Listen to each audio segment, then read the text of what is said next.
आज सकाळी सगळ्यांच्या अगोदर उठून तयार झाल्यानंतर मला सगळेजण एकच प्रश्न विचारत होते की आज नेमकं आहे काय.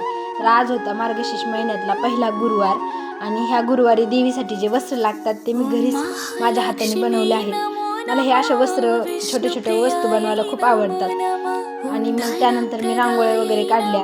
ह्यातल्या काही रांगोळ्या डिझाईन तुम्हाला उपयोगी येतील, आवडल्या असतील तर कमेंट करा आणि व्हिडिओला लाईक करा. धन्यवाद.